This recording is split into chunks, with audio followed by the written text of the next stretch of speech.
3 வாரம் கூட தாக்கு பிடிக்க முடியாம துண்டக்கணும் துணியை திரும்பி ஓடணும். மாற்றம் வேணும், மாற்றம் வேணும், மாற்றம் வேணும். மாற்றத்தை ஆரம்பிச்சு 10 வருஷம் ஆச்சுப்பா. நீங்க பணம் இருக்குன்றதுக்கா ஒரு படத்துல நடிச்சுட்டு நீங்க ராதாவை வரீங்களா? வந்தீங்களா, நடிச்சீங்களா, சம்பாதிச்சீங்களா, போய்கிட்டே இருக்க. நாங்களா தள்ளிடுவோம். மொத்தமா மாவனே நீ யார்? நீ யாரு? ஏதோ இப்போ அவங்க என்னன்னா புலிவாலை கூட பிடிக்கல சார், அவங்க பூனை வாழை பிடிச்சிக்கிட்டே பயந்து நிற்கிறாங்க. எல்லோருக்கும் வணக்கம். என்னைய பொறுத்தவரையில் சரத் சாரும் ராதா ரவி சாரும் நிறைய தப்பு பண்ணிட்டாங்க. இந்த தேர்தலில் என்னோட ஆசை விஷால் அணி ஜெயிக்கணும். விஷால் அணி, அந்த பாண்டவர் அணி ஜெயிக்கணும். ஜெயிச்சு 3 வாரம் கூட தாக்கு பிடிக்க முடியாம துண்டக்கணும் துணியை திரும்பி ஓடணும். இந்த வேலை நமக்கு சரிப்பட்ட தம்பி, இந்த தலைவர் வேலை சாதாரண விஷயம் இல்லை, செயலாளர் வேலை சாதாரண விஷயம் இல்லை. அதுக்காக தன் வாழ்க்கையை தொலைக்கணும்னு சொல்லி உணர்ந்து இனிமே இந்த பக்கம் இந்த போட்டின்ற விஷயத்துல வரவே மாட்டேன்னு சொல்லி அவங்க ஓட வைக்கணும். அதுதான் என்னோட ஆசை. ஆனா நீங்களாம் அதை நிறைவேற்ற மாட்டீங்க கூட தெரியுது. இவங்களை ஜெயிச்சு விட்டுருவீங்க, இவங்களும் ஜெயிச்சு மறுபடியும் ஏதாவது நல்லது செஞ்சுட்டே இருப்பாங்க. திருப்பி இன்னொரு 4 வருஷம் கழிச்சு ஒரு புது பசங்க வருவானுங்க, நாங்கள் போட்டின்னு கிளம்புவானுங்க. ஒரு பாடம் கற்றுக் கொடுக்கணும். எப்பவுமே பெரியவங்களை மதிக்க தெரியாதவங்க, அடுத்தவங்களோட உழைப்பை உணர தெரியாதவங்க, சங்கத்தோட நடவடிக்கைகளை பற்றி கவலைப்படாதவர்கள், இவங்களுக்கெல்லாம் ஒரு பாடம் கற்றுக் கொடுக்கணும். இப்போ சிவா சார் ரொம்ப அழகாக பேசினார், தானு சார் ரொம்ப பிரமாதமாக பேசினார். உண்மை என்னன்னா, இவங்க நினைச்சுக்கிட்டாங்க நடிகர் சங்கத்தில் போய் தலைவர் பதவியிலையும் செயலாளர் பதவியில் உட்காந்துறோம்னா இந்த 7, 8, 10 நடிகர்களோட பிரச்சனையும் இந்த 10 தயாரிப்பாளோட பிரச்சனையும் மட்டும் பெறும்போது பட ரிலீஸ் இப்போ மட்டும் போய் உட்காந்து பேசணும், அதான் நடிகர் சங்கத்தோட பிரச்சனையை நினைச்சுக்கிட்டாங்க. ஆனால் அதை தாண்டி 2999 குடும்பத்தோட வாழ்க்கை அதுக்குள்ள இருக்குன்னு அவங்களுக்கு தெரியாது. அந்த மதுரைக்கார நாடக நடிகர் நம்ம கேட்டாங்க பாருங்க, சுண்ணாம்புக்கார தவிரிலேருந்து நாடக நடிகர் சங்கம் இருக்கு, அது என்னைக்காவது நீங்கள் மிதிச்சிருப்பீங்களான்னு. அதான் உண்மை. ஏன் இந்த சரத்குமார் சார் மேலேயும் இந்த ராதாவி சார் மேலேயும் எனக்கு இங்கே பேசணும், இதை பண்ணணும், இது அவங்களோட பின்னாடி நிற்கணும்னு தோணுச்சு அப்படின்னா, அவங்க இது வரைக்கும் ராதாரவி சார் கிட்டத்தட்ட 30 வருஷம் இந்த சங்கத்துக்காக உழைச்சிருக்காரு. 30 வருடங்கள் தொடர்ந்து ஒரு ஆள் கிட்டத்தட்ட நிற்க, அவரோட சர்வீஸுக்கு முன்னாடி ஒரு ஆள் கிட்டத்தில் நிற்க முடியாது, அவ்வளோ உழைச்சிருக்காரு. கடந்த 10 வருடங்களாக திரு சரத்குமார் அவர்கள் நடிகராக இருந்து கொண்டு, தயாரிப்பாளராக இருந்து கொண்டு, ஒரு தொகுதியின் எம்எல்ஏவாக இருந்து கொண்டு, ஆனால் அதை எல்லாவற்றையும் விட நடிகர் சங்கம் மட்டுமே பெரியது, அது என் தாய் வீடுன்னு அந்த நடிகர் சங்கத்துக்காக தன்னுடைய வாழ்க்கையை எவ்வளோ இழந்திருக்காருன்னு அவரோட பலன் அத்தனை பேத்துக்கு தெரியும். ஸோ இப்படி உழைத்தவர்களை, இந்த நடிகர் சங்கத்துக்காக கஷ்டப்பட்டவங்களை எங்க நீங்க எத்தனை பேர் இன்னைக்கு சொல்றீங்கல்ல, உங்களுக்கு இன்னைக்கு தான் நடிகர் சங்கத்தோட பிரச்சனை, நாளைக்கு கட்டடம் கட்டணும்னு தெரியுமா? ஏன் முதல்ல 10 வருஷமா நடிகர் சங்கத்துக்கு கடன் அடைக்கணும்னு சொன்னார்ல, அப்பெல்லாம் நீங்க படம் நடிக்கலையா? அந்த படத்தை நடிச்சதை பணத்தை கொண்டு வந்து நடிகர் சங்கத்தை கட்டியிருக்கலாமே.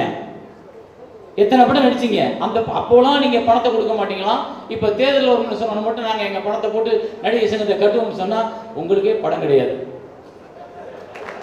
இருக்கோ இல்லையோ தெரியாது, உங்க மார்க்கெட் நிரந்தரம் இல்லை. அவரு அன்றாடம் வரக்கூடிய நடிகர்களை நம்பி பிச்சை எடுத்து ஒவ்வொரு வாட்டி நடிகர்களோட சம்பளத்தை நம்பி நடிகர் சங்கமோ நாடக நடிகர்களோ நடிகர் சங்க உறுப்பினர்கள் இருக்கக்கூடாது. நாடக நடிகர்களும் திரைப்பட சங்க உறுப்பினர் நடிகர் சங்க உறுப்பினர்களும் தொடர்ந்து வருமானமும் தொடர்ந்து தொழிலும் பெறும் வாய்ப்பை உருவாக்கி தரணும் தான் அந்த இடத்துல ஒரு மால் ஒன்று கட்டி மாசம் 24 லட்சம் ரூபாய் வருமானத்துக்கு ஏற்பாடு பண்ணி 29 வருஷத்துல கிட்டத்தட்ட 120 கோடி வருமானத்தை உருவாக்கி கொண்டிருக்காரு ஒரு சரத்குமார். ஏன்னா புத்திசாலி, அறிவாளி, தொலைநோக்கு சிந்தனை உள்ள ஒரு ஆள். இதற்கு முன்னால் இருந்தவங்க எல்லாம் மரியாதைக்குரியவர்கள். என்னுடைய தலைவர் புரட்சி தலைவர் எம்ஜிஆர் ஆகட்டும், இல்லை நடிகர் தலைவர் சிவாஜி கணேசன் ஆகட்டும், இந்த நடிகர் சங்கத்துக்காக எத்தனையோ பாடுபட்டிருக்கிறார்கள். ஆனால் அவங்க அன்னைக்கு இருந்த நெருக்கடி, அவங்களோட தொடர் படப்பிடிப்பு, அந்த இடத்தை தக்க வச்சுக்கிறது உள்ள முனைப்பு, அதுல நடிகர் சங்கத்தோட தேவைகளும் அன்னைக்கு குறைவா இருந்துச்சு. அதனால அவங்க இந்த திட்டத்தை தீட்ட முடியல. அதற்கு அடுத்து வந்த தலைவர், இன்னும் சொல்ல போனா விஜயகாந்த் சார் பேசுறதை கவனிச்சிருப்பீங்க. 5 கோடி ரூபாய் கடன் இருந்த இடத்துல நடிகர் சங்க விழா நடத்தி அதன் மூலமா 1.5 கோடி ரூபாய் வசூல் பண்ணியிருக்கோம். ஆனா மிச்சம் 3.5 கோடி ரூபாய் ஷார்டேஜா இருக்கு. அப்படின்றப்போ அந்த எந்த பேங்க் அது Ramki sir? State Bank of India. அந்த ஸ்டேட் பேங்க் ஆஃப் இந்தியாவில் போய் 5 கோடி ரூபா இருக்கு, 1.5 கோடி தான் இருக்கு, மிச்சம் 3.5 கோடியை நாங்க இன்னும் ஒரு 3 நிகழ்ச்சி தண்ணி தரோம், கொஞ்சம் பொறுத்துக்குங்க அப்படின்னு சொல்லி கேட்கணும்னு சொன்னப்போ வேண்டாம் தேவையில்லை நான் பார்த்துட்டு வரேன்னு சொல்லி சரத்குமார் என்ற ஒரு தனி மனிதன் நேரடியா அந்த மேனேஜரை போய் பார்த்து கிட்டத்தட்ட 3.5 கோடி ரூபாய் தள்ளுபடி பண்ணாரு. நீங்க எல்லாரும் சேர்ந்து சம்பாதிச்சது 1.5 கோடி, ஆனா அவர் தள்ளுபடி பண்ணது 3.5 கோடி. இது போல உங்களால உட்கார்ந்து பேச முடியுமா? மாற்றம் வேணும், மாற்றம் வேணும், மாற்றம் வேணும். மாற்றத்தை ஆரம்பிச்சு 10 வருஷம் ஆச்சுப்பா. நீ லேட்டா வந்து கட்டிட்டு இருக்க மாற்றம் வேணும், மாற்றம் வேணும்னு. அப்புறம் எது மாற்றம்? நடிகர் சங்கம் இருந்த இடத்துல அந்த விலை மதிப்பை உணர்ந்து ரஜினி சார் கூட சொல்லியிருக்காரு அந்த கருத்தை. இதோட பின் வாழ்க்கை தொலைநோக்கு சிந்தனையோட எப்படி இருக்கும்னு யோசிச்சு 10 வருஷம் கழிச்சு 15 வருஷம் கழிச்சு நம்ம நாடகர்கள் அத்தனை பேரும் தென்னிந்திய திரைப்பட நடிகர் சங்க உறுப்பினர்கள் அத்தனை பேரும் நல்லா இருக்கும்னு நினைச்சு செய்யறது மாற்றமா? இல்ல அந்த இடத்த அடிச்சுட்டு இங்க கல்யாண மண்டபமே கட்டணும், அங்கே கலாமாஸ்டர் டான்ஸ் கிளாஸே இருக்குன்னு சொல்றது மாற்றமா? தெரியல எனக்கு. நீங்க வந்து இந்த வர்ற வழியில அவங்க பார்த்துருப்பாங்க, அவர் அன்புமணி ராமதாஸ் ஒரு போஸ்ட் ஒட்டிப்பார், மாற்றம் ஏமாற்றம்னு. அதை பார்த்த உடனே இவங்க வந்து மாற்றம்ட்டாங்க, அந்த ஏமாற்றத்தை சொல்ல விட்டாங்க, 4 கழிச்சு கிடைக்க போகுது. ஸோ உங்களோட வாழ்க்கையை நீங்க இப்போ வந்து வெறும் இந்த கிளாமரை நம்பி. அப்புறம் ஒருத்தர் இருக்காரு, எனக்கு ரொம்ப கோபம். ஒருத்தர் கண்ணாடி போட்டுவிட்டு மீசை வச்சுக்கிட்டு ஒருத்தர் அந்த வீடியோவில் அவங்க வீடியோவில் பேசியிருக்காரு. நாங்கள் வந்து நாங்களாக பார்த்து ராதாரவியை வந்து வெளியேற நிலைமையை உருவாக்கிட்டீங்க, அது ரொம்ப இதாக இருக்குது, நாங்களாக தள்ளிடுவோம் பத்தமாக வந்து என்ன மாவனே நீ யார்? நீ யாரு? உனக்கான பாரம்பரியம் என்ன?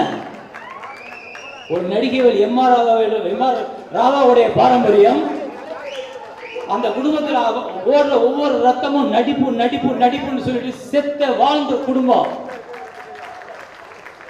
நீங்க வந்து பணம் இருக்குன்றதுக்காக ஒரு படத்துல நடிச்சு விட்டு நீங்க ராதாவை வரட்டீங்களா?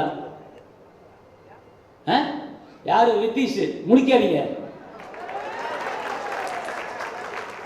அவர் சொல்றாரு ராதாரவி விரட்ட வரான் வெளியில.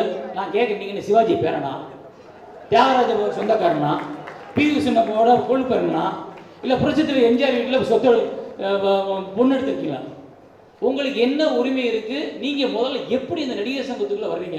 சார் இனிமே வந்து 10 படம் நடிச்சாதான் நடிகர் சங்க உறுப்பினர். அந்த 10 படம் நடிக்கணும். 10 படம் வந்துட்டு போக கூடாது, 10 படம் நடிக்கணும். மாவனே அதுல பாதி பேர் காணாம போயிடுவாங்க. தம்பி விஷால் தம்பி, கார்த்திக் தம்பி, நீங்கெல்லாம் நல்ல பசங்க, சின்ன பசங்க, துடிப்போடு இருக்கீங்க. முதல்ல நீங்க நடிக்க கத்துக்குங்க, அப்புறம் அந்த தலைவன்ற இடத்தை பிடிக்க கத்துக்கலாம். நான் கேட்குறேன், நீ அன்னைக்கு வந்து என்கிட்ட வந்து பொண்ணு ஃபோன் பண்ணி கொடுக்குறாரு, தம்பி கார்த்திக் பேசுவான்னு சொன்னால், கார்த்திக் சார் சார் இல்லை சார் இந்த மாதிரி இப்போ நடிகர் சங்கத்தில் சார் போட்டு நாங்கள்லாம் நிற்கிறேன் சார், ஆதரவு வேணும் சார். என்ன பிரச்சனை கார்த்திக் உங்களுக்கு? இல்லை சார் இங்கே நிறைய ஊழல் நடந்துருச்சு. என்ன ஊழல் நடந்துச்சு? இல்லை சரத்குமார் சார் ராதாகிருஷ்ணன் நிறைய ஊழல் பண்ணிட்டாங்க. அதான்ப்பா என்ன ஊழல் நடந்துச்சு, எப்படி நடந்துச்சு சொல்லு, நானும் தெரிஞ்சுக்கிறேன். கண்டிப்பாக அது நியாயமாக இருந்தால் நான் உன் பக்கம் நிற்பேன். எனக்கு ஒன்றும் சரத்குமார் சொந்தக்காரர் கிடையாது, இல்லை நான் அவரை வச்சு படமும் பண்ணலை. எனக்கு தான் அவர் நிறைய உதவி செஞ்சுருக்காரு. அதில் என்னப்பா சொல்லுன்னா, இல்லை சார் நிறையா பண்ணிட்டாங்க சார், ஆக்சுவலி இது வந்து பெரிய கதை சார், ஒரு பேக் ஸ்டோரி பின்னாடி ஒரு என்ன தப்பு நடந்துச்சுன்னே உங்களால் தெளிவாக சொல்ல முடியல. ஏதோ இப்போ வந்து அவங்க என்னன்னா புலிவாலை கூட பிடிக்கல சார், அவங்க பூனை வாழை பிடிச்சிக்கிட்டே பயந்து நிற்கிறாங்க. நான் என்ன கேட்குறேன், நீங்கள் நடிக்கிற படத்தோட கதையவே உங்களால் சரியாக செலக்ட் பண்ண முடியலை, அதுலேயே 4 படம் ஃப்ளாப் ஆகி போகுது. நீங்கள் எப்படி நடிகர் சங்கத்தோட பிரச்சனைகளை பூரா தலைமையில தூக்கி வச்சுட்டு உட்காந்து ராத்திரி போல பார்த்து இந்த பஞ்சாயத்தெல்லாம் தீர்க்க போறீங்க? உங்களுக்கு பஞ்சாயத்தை தீர்க்கும்போது ஒரு நடிகர் முன்னாடி வந்து ஒரு நடிகை முன்னாடி வருவாங்க, நடிகை முன்னாடி நடிகை முன்னாடி வருவாங்க. எங்கே பஞ்சாயத்தை தீர்க்கிறது நீங்கள்? ஸோ அக்கறை உள்ளவர்களை தாண்டி அனுபவம் உள்ளவர்கள் நமக்கு வேணும்.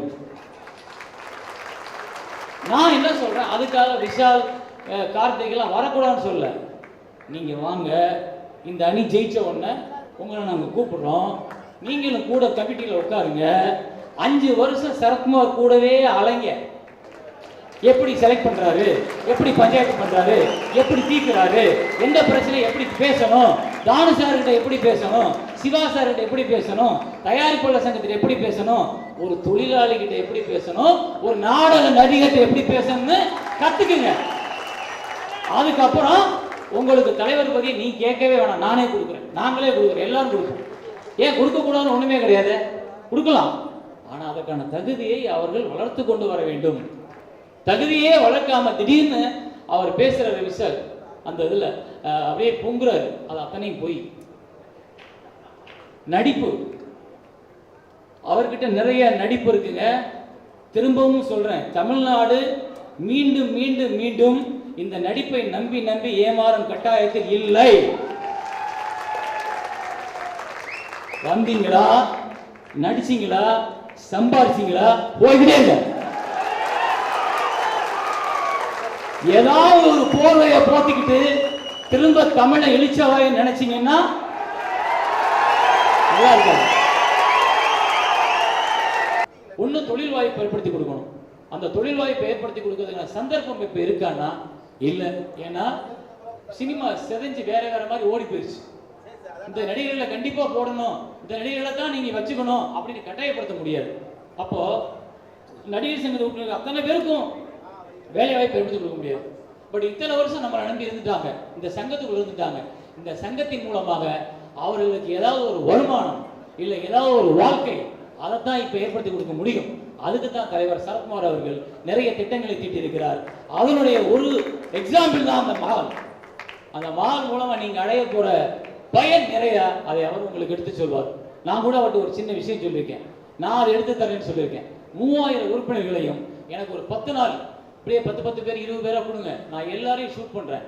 ஒவ்வொரு பகுதியாக ஷூட் பண்ணி ஒவ்வொருத்தர் பேரையும் டேட்டா பேஸ் கிரியேட் பண்ணி நடிகர் சங்கத்தோட வெப்சைட்ல எல்லா உறுப்பு டேட்டா பேஸை ஏற்றுவோம். ஏன்னா நான் ஒரு டைரக்டரா இருந்து பார்த்துருக்கேன்.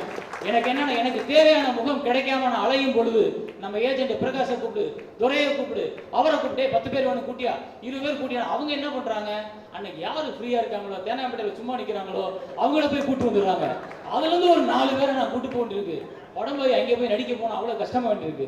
இப்போ இந்த 3000 பேர் முகம் எனக்கு தெரிகிறது இல்லை. அப்ப இந்த 3000 பேர்ல நான் தேடின யாரோ ஒரு 10 பேர் இருக்கலாம், அவங்களை நான் பார்க்காமலே விட்டுறேன். அப்ப நான் வேலை கொடுக்க முடியல அவங்களுக்கு. அப்ப நான் என்ன நினைக்கிறேன், 10 கேரக்டர் வேணும் எடுத்து வச்சு நடிகர் சங்கத்தின் வெப்சைட் ஓபன் பண்ணனா டக்கு டக்கு டக்கு டக்குன்னு போயிட்டே இருக்கும். நிப்பாட்டு இசையரசன் எந்த ஊரு, புதுக்கோட்டை, இவரை கூப்பிட்டு நல்லா இருக்காரு அப்படி என்னால கூப்பிட முடியும். அப்படியே பக்கத்துல கொஞ்சம் ஸ்க்ரோல் பண்ணீங்கன்னா இசையரசன் எந்தெந்த டூர் நாடகத்தில் இருக்காரு சார், 18ஆம் தேதி நாடகம், 19 நாடகம், 20, 21, 22, 25 வரைக்கும் ஃப்ரீ சார், 26ல இருந்து காரைக்குடி நாடகம் டேட் அதுல இருந்துச்சுன்னா நான் அந்த டேட்ல அவருக்காக போடுவேன். அப்ப ஒவ்வொரு நடிகனுக்கும் ஒவ்வொரு திரைப்பட திடீர் நடிகர்களுக்கும் இந்த தமிழ்நாடு திரைப்பட இயக்குநர்கள் ஒவ்வொருத்தரையும் கண்டுபிடிச்சு வாய்ப்பு கொடுக்க முடியும். அந்த வசதியே எங்களுக்கு இல்ல. அதை ஏற்படுத்தி தாங்க. நான் தலைவர்கிட்ட சொன்னேன், கண்டிப்பாக இந்த தேர்தல் முடிந்தவுடன் இது நடக்கும் சேரன் கண்டிப்பாக செய்வேன்னு சொல்லியிருக்காரு. சோ உங்களை நம்பினவங்களை நீங்க நம்பிக்கையோட காப்பாற்றுங்கள். நன்றி, வணக்கம்.